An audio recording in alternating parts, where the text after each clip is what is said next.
La seguridad de las cubanas y los cubanos, la disminución de las indisciplinas sociales, la comprensión y participación de todos en hacer lo que nos toca es en momentos complejos como los que estamos viviendo. Eso es fundamental. Hemos invitado al programa de hoy a representantes del Ministerio del Interior, de la Fiscalía General de la República y del Tribunal Supremo Popular. La idea que me gustaría transmitir no es la de una actuación exorbitada de ninguno de estos órganos. Yo creo que no debe transmitirse porque, en mi opinión, no es así. Sin embargo, la sociedad, la mayoría de las cubanas y los cubanos, seguimos asumiendo que la tranquilidad, el orden, la disminución del delito son el camino más seguro para avanzar en los tantos propósitos que tenemos como nación. Por eso los invito a conocer hoy en qué se están enfocando estas tres instituciones. Acompáñenos, comenzamos.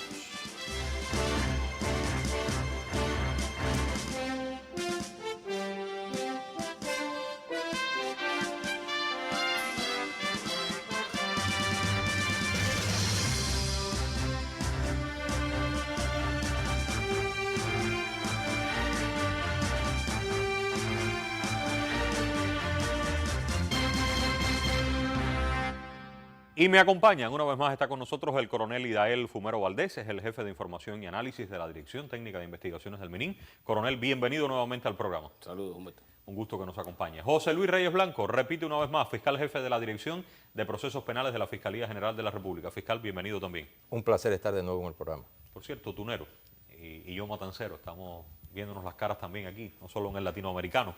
Y me acompaña, un gusto igualmente recibir nuevamente al magistrado Otto Molina Rodríguez, presidente de la Sala Penal del Tribunal Supremo Popular. Magistrado, también un gusto nuevamente tenerlo en el programa. Gracias, el placer es mío. Bueno, el asunto que nos trae tiene que ver, ya lo decía al inicio, con lo que están haciendo cada una de las instituciones que ustedes representan. Sabemos, no es un secreto para nadie, lo difícil de las circunstancias, pero cuando el agua está revuelta es cuando yo creo que hay que hacer las cosas mucho mejor. Y en materia de delito y de todo el enfrentamiento, el tratamiento, siempre ustedes han dicho aquí, las instituciones que ustedes representan, que lo más importante no es el final de toda esta historia, lo más importante es no llegar, prevenir todo lo que se pueda hacer para evitar las respuestas más severas que están establecidas en ley. Los protocolos existen, las formas y las conductas a seguir por estas instituciones, pero esa no es la solución más oportuna. La solución siempre, la mejor, va a ser no llegar a eso. ¿Usted coincide conmigo, coronel? Coincido con usted. ¿Qué otra opinión tiene y qué podemos decir en cuanto a el comportamiento del delito, las variables fundamentales en el año que terminó, por dónde se van a mover en este año 2026? Bueno, reitero saludos, Humberto.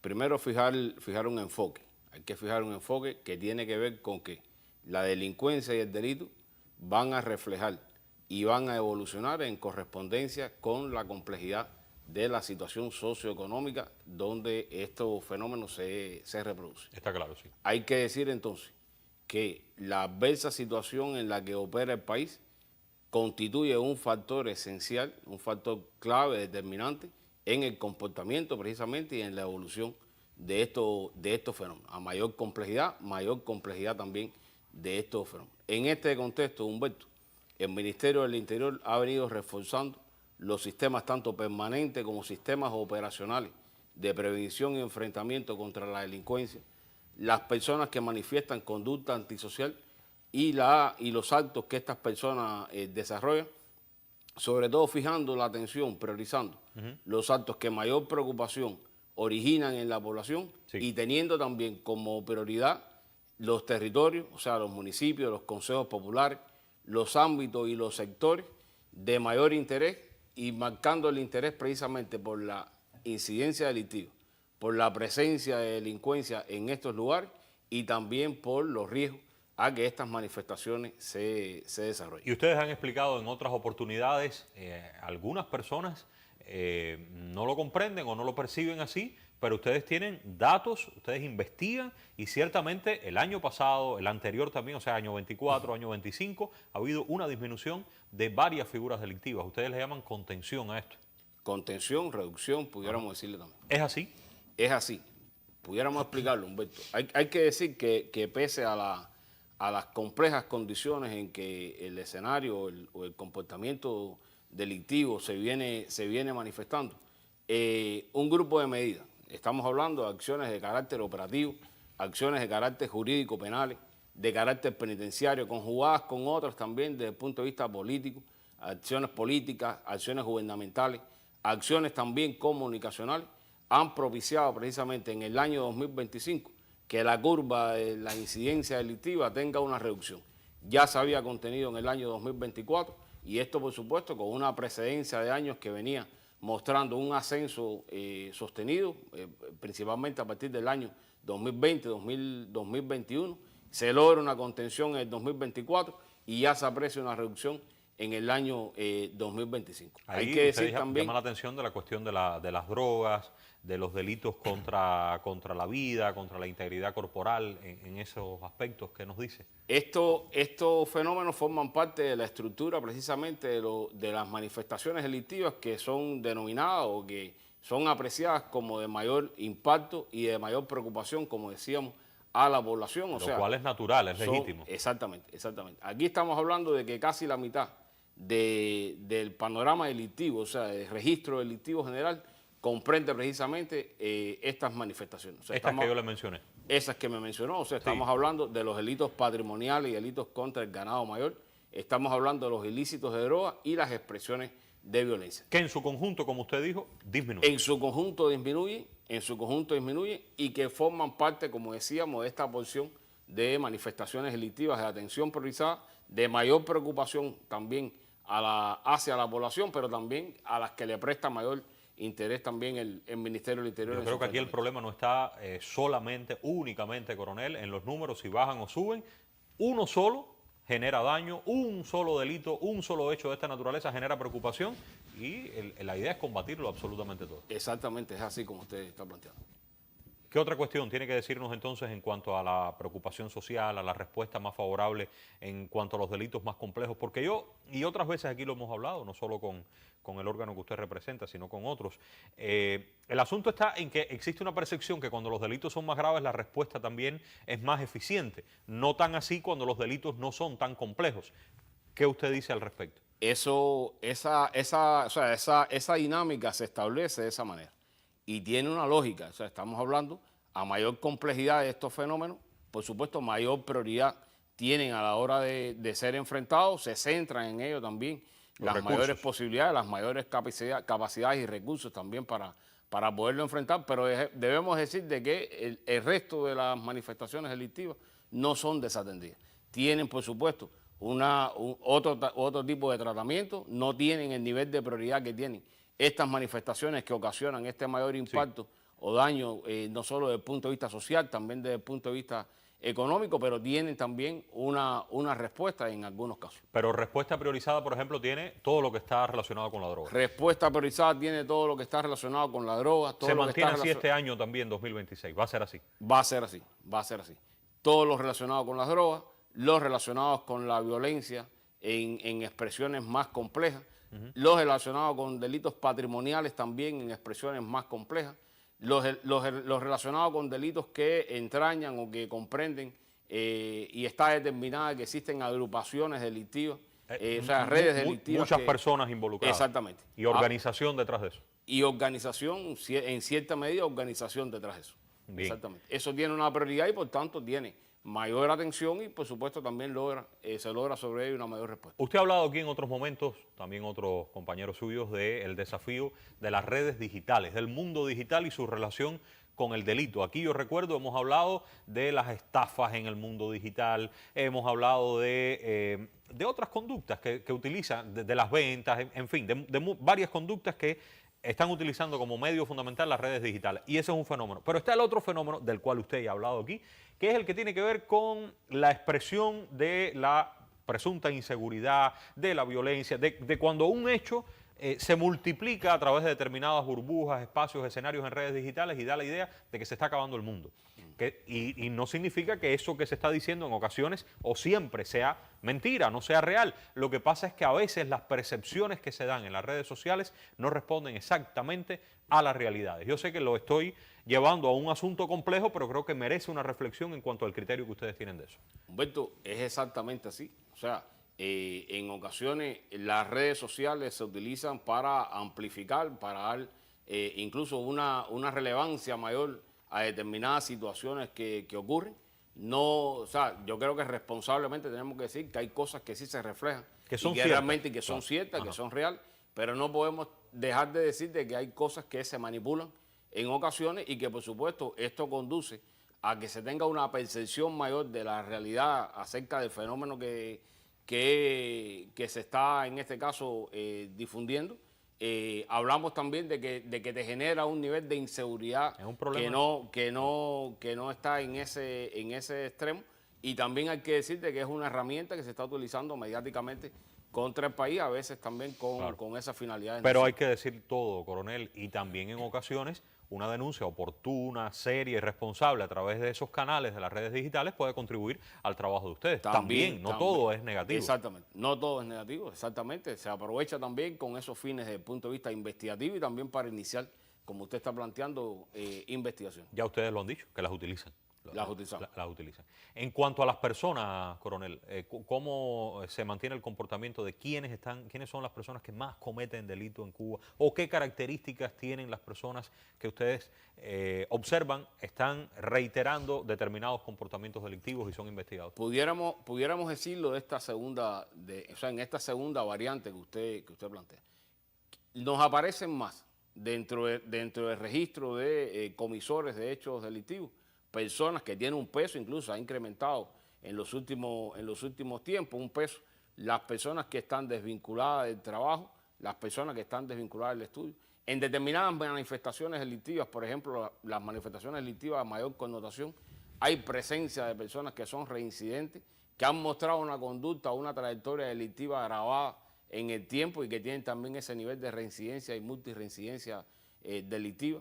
Hay un segmento de personas en rango hasta 35, 40 años que también tienen una presencia visible en este componente, o sea, en este elemento del registro de comisores delictivos, y también en determinados casos se han vinculado a adolescentes y jóvenes, o sea, adolescentes y menores que lo que cometen son delitos que la ley, o sea, manifestaciones o conductas que la ley tipifica como delito, y que por supuesto el tratamiento en estos casos es un tratamiento preventivo, educativo, de rescate, de reinserción social de estas categorías, y sobre todo también de severidad, por supuesto, también sobre los padres, sobre los responsables de esos menores. Exactamente, que han, por supuesto, que han faltado en este caso a la responsabilidad que tienen también como familia. Que yo creo que ahí, como hemos dicho también, aquí de ese tema se ha hablado en este programa, lo más importante es todo lo que se puede hacer multifactorialmente. Y en el orden preventivo. Claro, en el orden preventivo.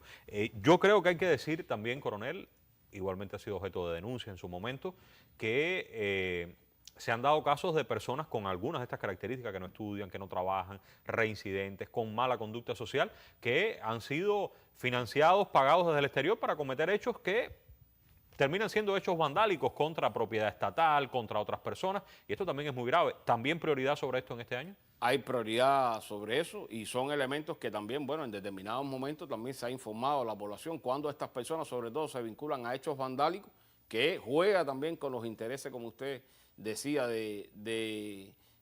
sea, intereses nocivos, sí, y que realmente también se sancionan incluso con severidad. La cuestión de los delitos económicos y la corrupción administrativa, de eso hemos realizado varios programas. Si tuviera algún comentario brevemente, y quiero ya ir con el fiscal.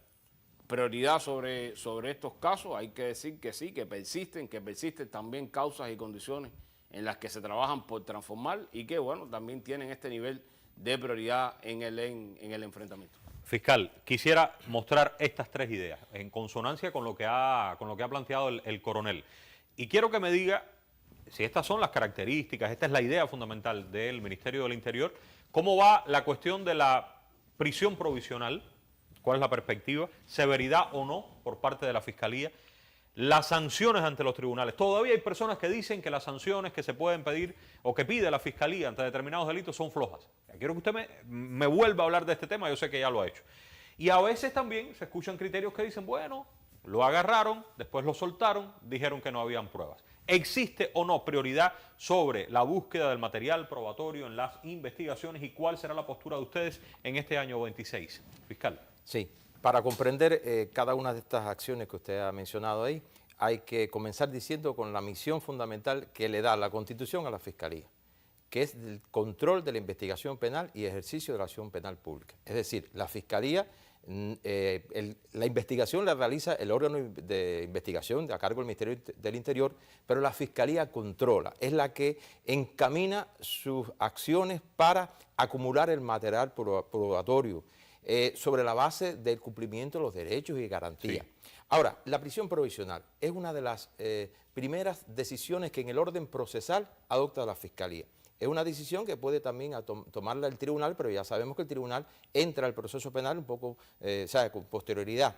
Y en este momento es la Fiscalía la que impone la medida cautelar de prisión provisional. La ley dice, la ley vigente, la ley del proceso penal, que la prisión provisional es excepcional. Entonces, cuando vemos esa palabra de excepcional puede crearnos las dudas. Bueno, es que no se va a aplicar en los menos casos. Bueno, es que las circunstancias, y el coronel lo explicaba en una parte de su intervención, hay circunstancias de nuestra realidad cotidiana, de estos momentos, que son excepcionales.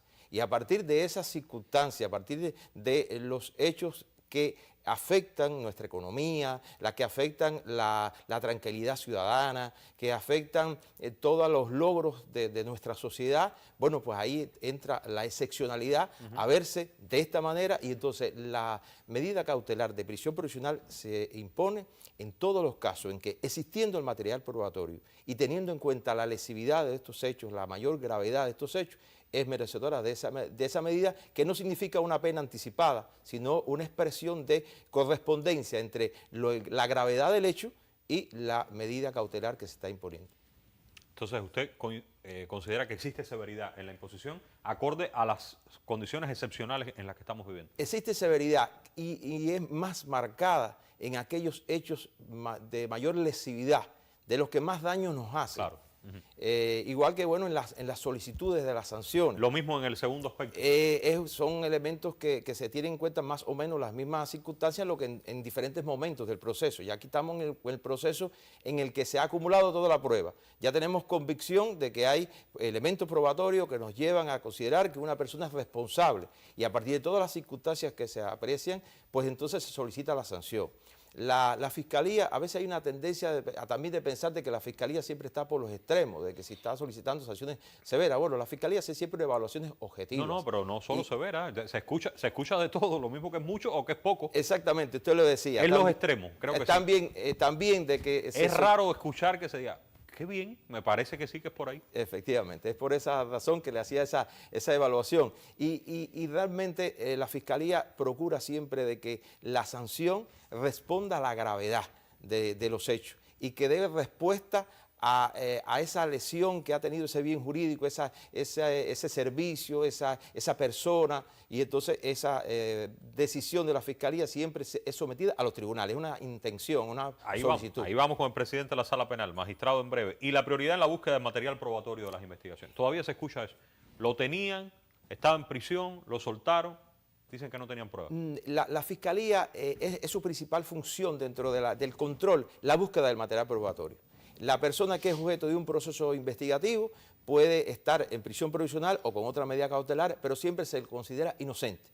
Y en ese momento, antes de ir a los tribunales, hay que romper esa inocencia, hay que demostrar que no es inocente, y es la búsqueda de ese material probatorio, sobre la base del cumplimiento de todos los derechos y todas las garantías que establece el debido proceso, con la presencia de la defensa, con la posibilidad de proponer todas las pruebas que considere pertinentes. Usted dice romper la inocencia si existen los hechos, lo que hay es que buscar la manera de probarlos. Probarlos. No crear absolutamente nada, son principios esenciales. Exactamente. Tengo algunos delitos que quiero que vea. Y que me diga brevemente, antes de ir con el magistrado, cómo va siendo la conducta de la Fiscalía y estas son cuestiones importantes en ese escenario de excepcionalidad que usted estaba diciendo. Delitos relacionados con los combustibles. En un momento como este, almacenamiento y comercialización de los combustibles. El tema de combustible, ahí está la excepcionalidad. No creo que debamos explicar mucho la situación que actualmente presentamos y que hemos estado presentando en los últimos tiempos. Entonces, en resumen, ¿qué pasa con estos delitos? Que quien afecta la comercialización, el almacenamiento de combustible, quien afecta a infraestructuras críticas que se sostienen con el combustible, bueno, comete hechos muy graves. ¿Lo mismo contra el Sistema Eléctrico Nacional? Lo mismo con el Sistema Eléctrico Nacional, tiene una estrecha relación a partir de que todo el efecto en cadena que provoca la falta de energía eléctrica y toda todas las consecuencias que puede traer. La corrupción, las drogas, evasión fiscal, ganado mayor. Si usted, ahí podemos buscar puntos en comunes. Ahí vemos que están dañándose valores de nuestra sociedad, conquista de nuestra sociedad. Se está dañando también el programa alimentario, que son también prioridades. En esta situación. Que son prioridades en estos momentos. ¿Cuál es el elemento afectan común entre todos estos delitos que he puesto yo aquí? Como elemento común podemos decir que son conductas que ponen en riesgo la estabilidad económica, social, los logros de nuestro sistema, ponen en peligro todas las políticas del Estado para y por tanto, enfrentar y resolver los problemas.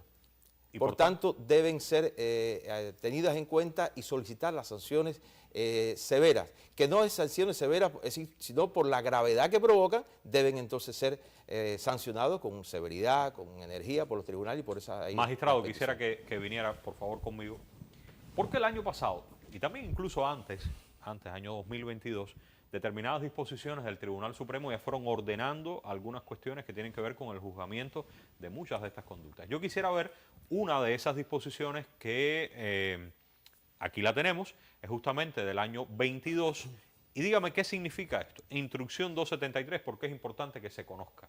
Yo creo que primero repetir una idea que ya la hemos dicho en ocasiones anteriores, pero siempre es importante ubicarnos, en que la actuación del tribunal se rige por lo que está establecido legalmente. Y aquí, la Constitución de la República, en su artículo 148, faculta al Consejo de Gobierno del Tribunal Supremo a dictar disposiciones normativas, ya sean dictámenes o instrucciones, según corresponda, sí, para uniformar la práctica judicial, de manera tal que los tribunales, el sistema de tribunales en el país, que es único, pueda interpretar las leyes, que es la función de los jueces, y aplicarla de forma correcta. De eso se trata la Instrucción 273. Usted ha estado mencionando un grupo de delitos, de conductas graves, que van a temas sensibles para el Estado, a temas sensibles para la población, que tienen una afectación, como bien explicaba tanto el representante del Ministerio del Interior como el fiscal, y por lo tanto llevan una actuación de rigor. Esa actuación de rigor, para que sea uniforme en el país, es lo que regula la Instrucción 273. ¿Rigor para qué? Rigor para revisar primero si es objetiva la medida cautelar que se impuso por la Fiscalía. Lo primero que ya se estaba diciendo. Lo primero que estaba diciendo el fiscal. Segundo, para tramitar esos hechos por su gravedad con la debida celeridad, cumpliendo el debido proceso, como también ya se mencionaba. Celeridad, que sea rápido. Cumpliendo los términos procesales, sin dilaciones indebidas. Que no se demore por gusto. Por gusto, exactamente. Y lo tercero, que la sanción que se va a imponer tenga la adecuada proporcionalidad a la afectación, al daño que se ha causado, al bien que se ha afectado. Yo recuerdo que el año pasado hablamos, vamos a avanzar a otra imagen de dos instrucciones más que ustedes... que salieron del tribunal, y una tenía que ver con calificar como sabotaje hechos que estaban afectando muchas de las cuestiones que explicó el coronel y explicó el fiscal. ¿Se mantiene esto vigente en el año 26? Es correcto. En este caso, como decía, unas veces instrucción, otro dictamen, aquí es un dictamen, tiene que ver con consultas que se nos han realizado por parte de los distintos órganos de hechos que han estado ocurriendo, que aparentemente hechos de sustracción, daño, en verdad la intención va más allá, porque va a afectar elementos sensibles del Estado. ¿Ejemplo? Estamos hablando de ir, como ya se mencionaba, contra el sistema electroenergético nacional. Es decir, todo el esfuerzo que está haciendo el país para poder salir de la situación electroenergética que tenemos y que alguien vaya y afecte un parque fotovoltaico. Eso se llamará sabotaje. Correcto. ¿Qué otro ejemplo pudiéramos? Igual pasa con el sistema de infocomunicaciones, es decir, todo lo que tiene que ver con las comunicaciones y la informática, también otra de las prioridades de nuestro Estado para poder desarrollarnos. El tema que usted también realiza acciones para afectarlo, de igual forma va a parar allí. Los medios de transporte público. El transporte tanto terrestre como ferroviario, en el que también el Estado, para lograr la movilidad adecuada de la población y del transporte de carga, sea afectado con toda intención. Será sabotaje. Es correcto. Y otra más que estaba relacionada con las drogas también del año pasado, otra de las disposiciones de ustedes, magistrado. Otro dictamen también. Aquí está un tema de calificación de un delito que siempre ha sido, como ya se explicó también por la Fiscalía, de prioridad por lo que representa para la seguridad del país, para la salud de las personas. Y en este caso, al estar entrando continuamente, y por las informaciones que ha estado dando el mismo Ministerio del Interior, lo que denominamos los químicos en la calle, que son los cannabinoides sintéticos, una droga que no puede ser calificada teniendo en cuenta patrones precedentes. Es decir, se trata de que con esta droga, que es además un componente hecho en laboratorios, lo trataron de asimilar a la marihuana, sin embargo, tiene un poder adictivo mucho mayor, Sí. permite realizar una cantidad de dosis importante, permite afectar a un mayor sector poblacional y de igual forma tiene mayor potencia. Por lo tanto, el criterio que hasta ahora teníamos en la práctica judicial para definir cuándo hay cantidades relativamente grandes de droga, y eso significa que implica una sanción mayor, no podía ser el mismo. ¿Y qué es lo que dice el dictamen? Bueno, porque hay que atender entonces a apoyarnos en la ciencia, a los dictámenes periciales que realizan nuestros peritos de los laboratorios de criminalística o del Ministerio de Salud Pública, que nos permiten determinar todas esas circunstancias. Yo intento resumir. Con químico, con menos cantidad, coronel, me ayuda, con menos cantidad de químicos se producen resultados tremendos, que se necesitaría más cantidad de otro tipo de droga. ¿Es así? Exactamente. Y el tribunal lo que ha hecho es atemperarse a esa realidad. Es correcto. Perfecto. Ahora, se nos acaba el tiempo. Vamos a ver algunos delitos que yo sé que usted me traía estos datos brevemente y las penas, los porcientos. Como le preguntaba al fiscal, alguien pudiera decir, bueno, las sanciones no están acorde con la gravedad de los hechos. La pregunta sería, ¿las sanciones de los tribunales han estado acorde a la gravedad de los hechos? Aquí lo primero se refleja en la cantidad, el porciento de personas sancionadas. Eso implica lo que decía el fiscal. Tanto el Ministerio del Interior como el fiscal, en cumplimiento de sus funciones, han aportado para estos casos, que son los más graves que estamos hablando, sí. los elementos probatorios que han permitido que la mayor cantidad de personas se le probó el hecho. Y por lo 96% de las personas fueron sancionadas. Es correcto. Penas de encierro, ¿esto qué significa? Eso significa que casi el 80% de las personas ha ido a una pena detentiva, es decir, una pena a prisión. Bien. En virtud de la gravedad, como estamos Sanciones alternativas, el 17%, ¿esto es? Estas son las sanciones que se cumplen bajo la supervisión del sistema de control y atención e influencia, lo que la gente conoce comúnmente como el juez de ejecución, es decir, en la comunidad, bajo la supervisión de No los están en prisión. No están en prisión, Y en la comunidad con los factores. multas del 4%. Y multas del 4%. Vamos a ver esto tal vez con algunos delitos que usted ha traído y casi terminamos así y ver concretamente con estos delitos que tienen mucho impacto, magistrado. Tiene que ver con lo que ya venías mencionando. Has ido mencionando un grupo de figuras delictivas, tanto por el Ministerio del Interior también como por la Fiscalía. Como ven, estamos hablando del asesinato. El delito más grave está afectando el bien más preciado de cada ser humano, su vida. Aquí ese es un delito en el que siempre se impone la privación de libertad. En algún caso lo que puede estar ahí es porque alguien de los intervinientes no era un autor directo, estaba allí en el... Esto es no es de los que más aportó. el porcentaje de personas sancionadas. Sancionadas. Por esto, que conoce el tribunal, ¿cuántas quedan sancionadas? Le probó el hecho y le impuso una sanción. 97% en el sabotaje, tráfico de droga, 95, 98 robo con violencia. Son porcentajes muy altos. Otro delito muy grave, el tema del robo con violencia, que afecta de manera importante a la población. Es decir, además de que le sustraen un bien, también emplean violencia contra su persona. ¿Qué otro dato usted nos traía, magistrado? Y con esta última información ya terminaríamos. Ahí están también otros delitos patrimoniales como el robo con fuerza, también de mucho repulsa en la población, el robo en las viviendas, el tema de la corrupción de personas menores de edad, un tema sensible también, con el cuidado que le presta el Estado al futuro, es decir, a los menores. Como ven, también tiene ya el sacrificio legal que se mencionaba, y bueno, los delitos contra los agentes del orden, que en esta labor de prevenir y enfrentar los hechos, sean agredidos, pues también tiene una política de rigor en el tratamiento. Gracias, magistrado. Se nos acaba el tiempo. Recuerden que ya retomamos nuestro ciclo habitual después de un mes de enero en muchas dinámicas, pero vamos a estar la semana que viene en Radio Rebelde. Recuerden, después de las 7 de la mañana con 10 minutos van a estar los 3 invitados y usted puede escuchar a través de todas las frecuencias, audio real, tiempo real en internet, la segunda parte de este momento. Yo les agradezco y recordar que la tranquilidad, el orden y la disciplina individual y la colectiva, porque las pequeñas indisciplinas individuales o disciplinas individuales hacen la colectiva. La disciplina colectiva siempre será el camino para una convivencia que genere beneficios en bien de la mayoría. No es un secreto, se ha dicho aquí de diversas maneras, en tiempos difíciles, en aguas turbulentas, algunos, por suerte, pocos aprovechan, digo, por suerte, que son pocos, y sacan lo peor de sí, pero ese no es el mejor rumbo. Busquemos entre todos esos caminos que en cualquier circunstancia, por difíciles que sean, nos llevan a la preservación de nuestras esencias más humanas, esas esencias que son dignas de admirar por cualquiera, en cualquier lugar del mundo, de los cubanos, y en cualquier momento de la historia. Volveremos y será muy pronto. Gracias por la atención.